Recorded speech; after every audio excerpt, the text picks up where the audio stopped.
Good morning, everyone. I've got to scan a big room here. I want to ask all of you, and so this is going to be show of hands, please. How many of you work today or who have worked in the past in an organization where you felt there were insiders and outsiders? Raise your hand if you've ever experienced that. Okay, it's a lot of the room, not everyone. Now, put your hands back up if you ever felt you were not part of the Insiders Club.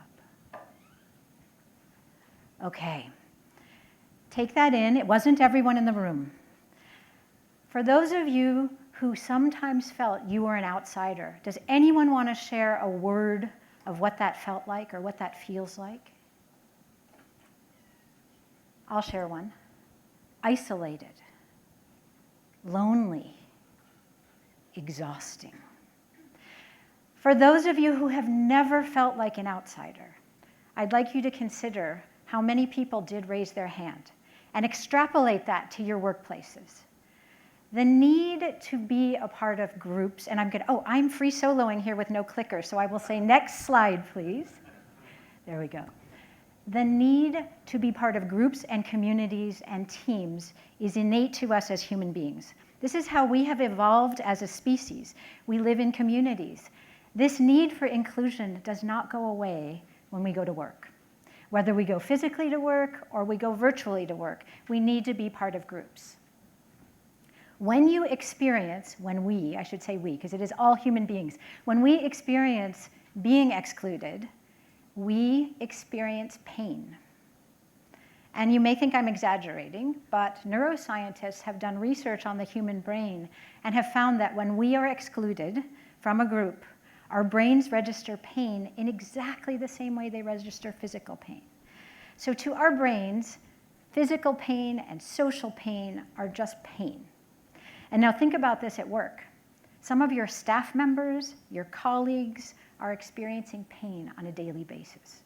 And it is my fervent belief that leaders have an obligation to minimize the pain of exclusion that people are experiencing. And so what I'm going to do today is take you on a little bit of a journey of my manifesto of what it means to be an inclusive leader, because I believe this is what we need today in the workplace. So let's go to the next slide. The question comes up when I work with leaders and their teams is where to start. You are all experts in what you do. You're innovation experts. You may be designers. You know how to do your work.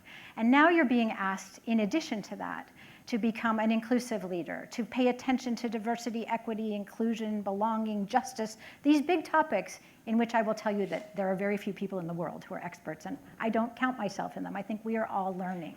So this feels overwhelming, and I want to just reassure you, it doesn't need to be overwhelming.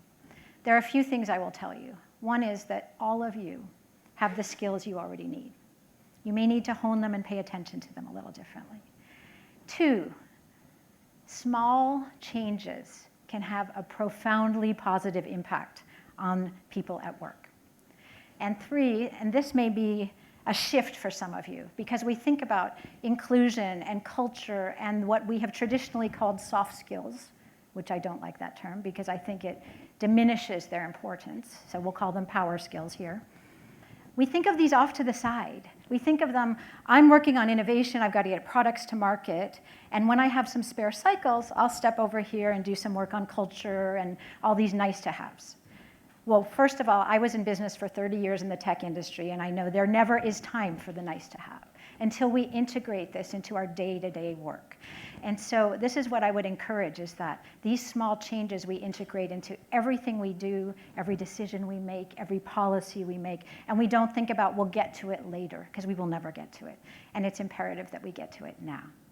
So where do we start? Let's go to the next slide. We start with ourselves. We can't start externally. We have to start with ourselves as leaders, and we have to start with our own behavior, because leaders set the tone. And it doesn't matter if you're a first-level manager or if you're the CEO or anywhere in between. People are watching your behavior. They're watching what you say and what you stay silent about. They are watching what you encourage and what you ignore and what you tolerate. You are setting the tone whether you know you are or not. So just know that you are, and start to get, and I would use the word bravely self-aware, because it's hard sometimes to see, how am I showing up as a leader every day? And so to pay attention to our self-awareness. Because what we want to do as inclusive leaders is we want to bring in all of the voices. You are innovators, you know this. Innovation happens when we bring in a diversity of ideas and backgrounds and cultures and people who have not experienced life in the same way, and they can all contribute. And so we have to show up with an open mind and an open heart. And where is one of the greatest places to get started? With ourselves. And next slide, please. We have to embrace some discomfort, because we are all learning and growing, and this whole new field of diversity, equity, and inclusion is new to many of us, and it puts us out of our comfort zones. I have often heard people say, it is too risky, I'm going to say the wrong thing, I'm going to use language that's not inclusive, I'm going to offend someone inadvertently, so better not to do anything, I'll just sit back. And I'd say, please, start somewhere. Start with little moves. And know that we're human and we're going to make mistakes. And that's okay. We learn from our mistakes and we do better. And I will use the quote that I love from Ginny Rometty, the former CEO of IBM, who said, growth and comfort do not coexist. So if we want to grow, we have to get a little uncomfortable. One of the ways that being an inclusive leader can make us uncomfortable is that we love being with people who are just like us. Again, this is our human nature as a species. We're drawn to people like this. You use the word tribalism. It is just basically innate to us. That's how we've survived as a species. But it doesn't serve us well when we're trying to bring in innovative and different perspectives if we surround ourselves in a bubble of like-minded people.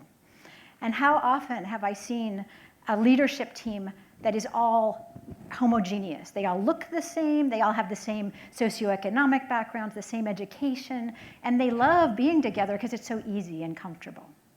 But they often get into what is called groupthink, where everyone just easily agrees and there's no dissent and no one is going to share a wild idea that is completely different. So we have to counter this natural affinity bias. And one of the best ways to do that is to spend time with the people who are not the most like us. And so Max said, for example, in the breaks, don't spend time with the people you know, meet someone new.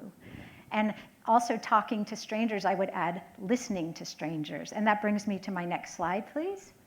One of the best ways we start to really get connected with people who are not like us is to start to listen to them.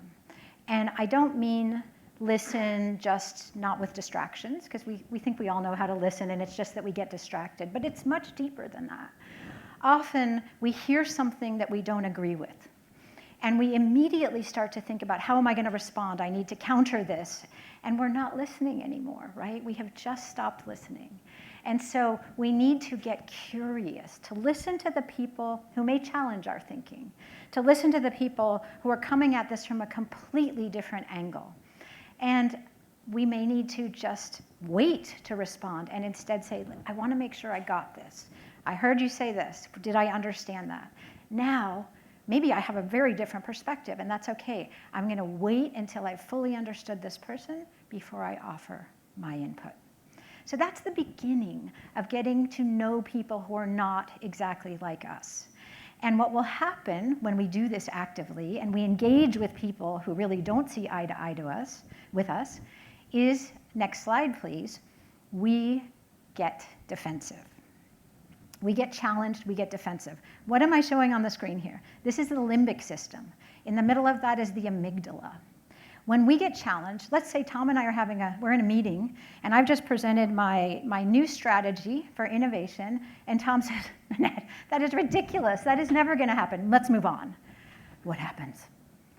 I go into complete amygdala hijack. I am defensive because he's just shot down my innovative idea that I've been working on for months.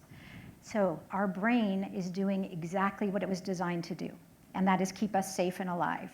But it doesn't differentiate between the fact that that was just social danger, I'm not really physically in danger, versus me walking in the street and I'm from the US and I look the wrong way and a car's about to hit me and I jump back. That's physical danger. My brain is protecting me. I'm alive because I looked the right way this time. This happens time and time again at work. And maybe it's not even as extreme as Tom saying that's a ridiculous idea. But when our ideas are challenged, we go into this defensive mode. And we are not able to engage in dialogue. And we can't hear all the voices because we're shutting them down regularly. And if it happens time and time again, people stop speaking because it's just too exhausting and too frustrating. So what is the first step to not getting that defensive reaction is self-awareness. And that is, what happens when I get defensive? So I'm going to give you a little homework, which is the next time you're in probably a meeting or a conversation with a colleague, notice when you get defensive and notice what your body does. Because your body gives you a signal. For me, I have an early warning system, and it is that my face gets bright red and hot. And I know I am very defensive right now. And what do I do then? I pause. I don't do anything. Because what might happen if I don't pause are a couple of things. Well, one is I will just freeze. That's the fight, flight, freeze. Freeze is I am so shocked by what Tom just said to me that I am unable to speak. Has that ever happened to anyone in the room? And then 10 minutes later, you think of the perfect thing that you could have said. Yeah, what happened there? What happened is in the moment, my brain was hijacked. I really couldn't think clearly. But when I calmed down, after several breaths and some time away, my prefrontal cortex is back online, and I can now think straight. And I think, Tom, I really want to understand what you mean, and let's have a conversation. But that doesn't happen if we don't take that time to calm down. But if we don't freeze, this is what I remember being very guilty of, is if I got criticized or if I got my idea shot down, is I would lash back out. And that's the fight in the fight, flight, freeze. And so instead of just being frozen there, I might say, well, Tom, who are you to talk? And I now offend Tom. And then we get into this escalating situation that is not going to go well.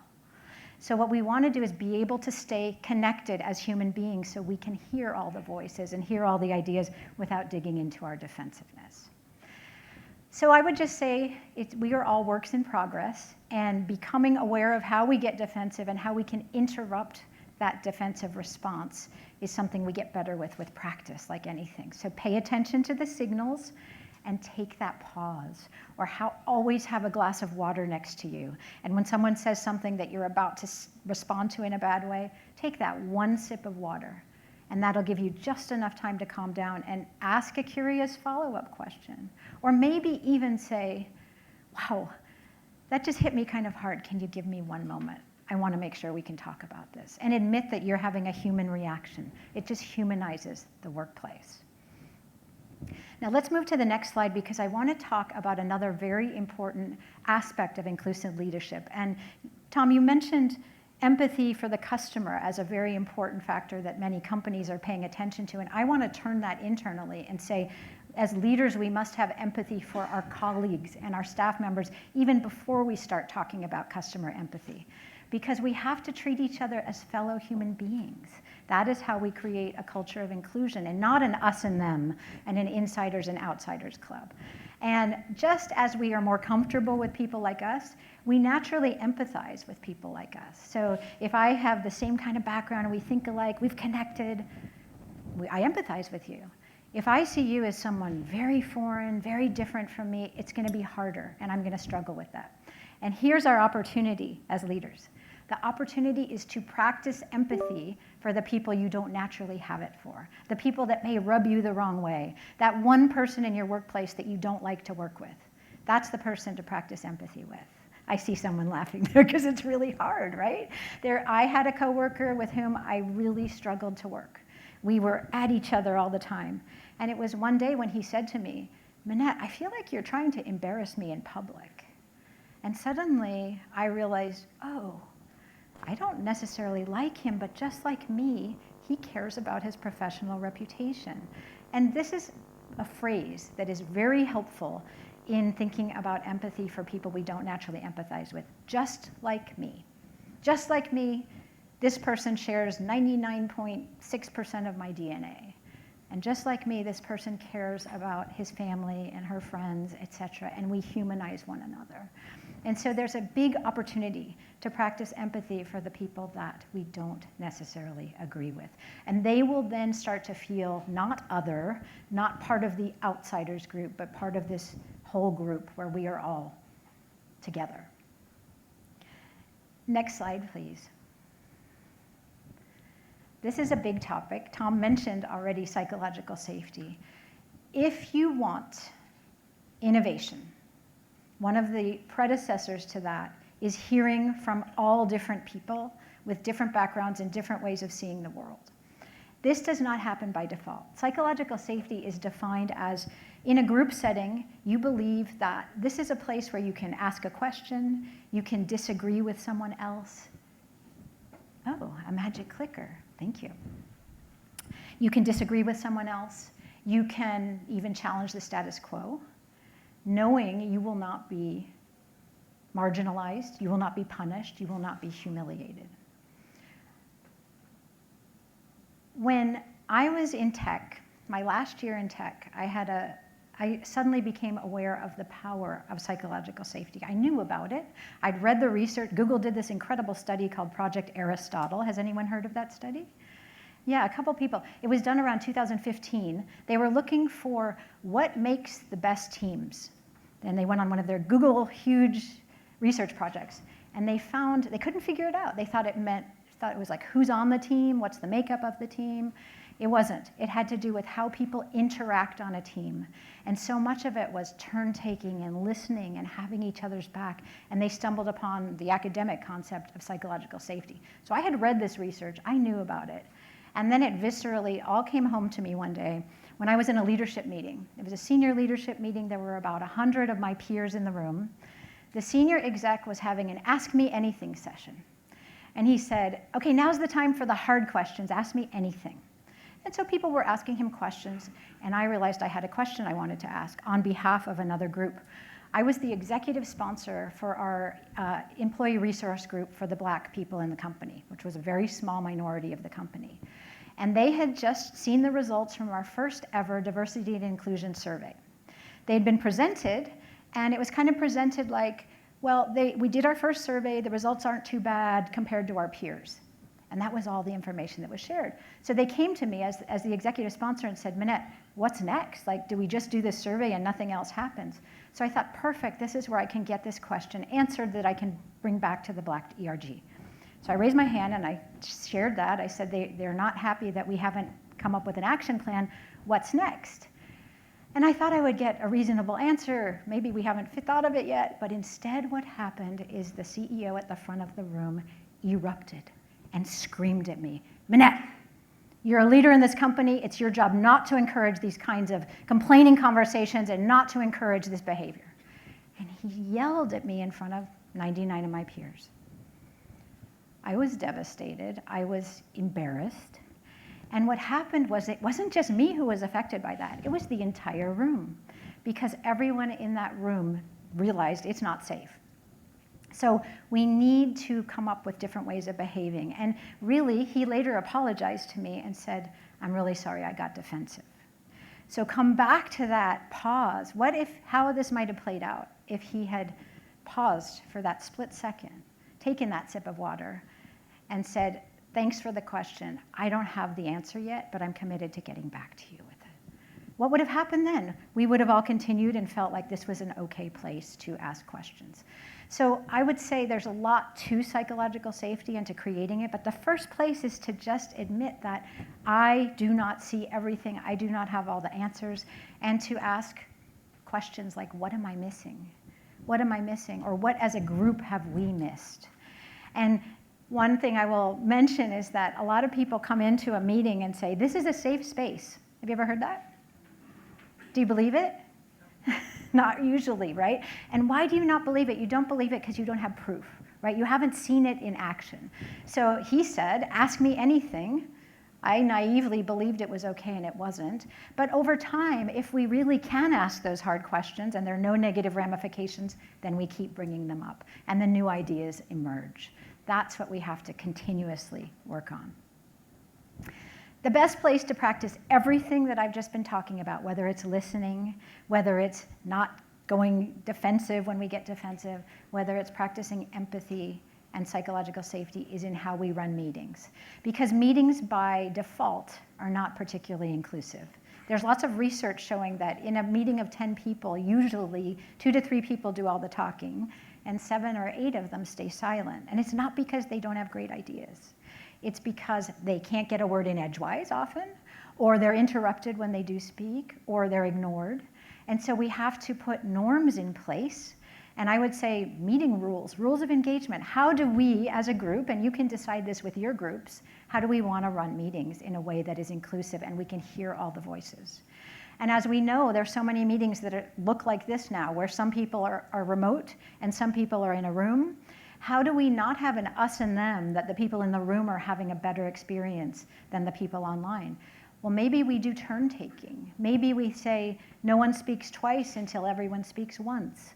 Whatever the rules are that you want to implement, use them and have someone facilitate the meeting. And I don't mean bring in an outside facilitator every time. I mean take turns. Have people in the team take turns being facilitators so they can see the meeting dynamics at play and they can interrupt them. And they can say, you know what, hold on one second. Max didn't get to finish what he was saying. Let's let Max finish before we move on. And we haven't heard from you over here, Kathy. So let's make sure that we hear from you, Kathy, etc. So there are many things that we can do, but I will tell you that unless we're deliberate and intentional about how we run meetings, they will probably not be inclusive, and there'll be people who don't feel they can speak up.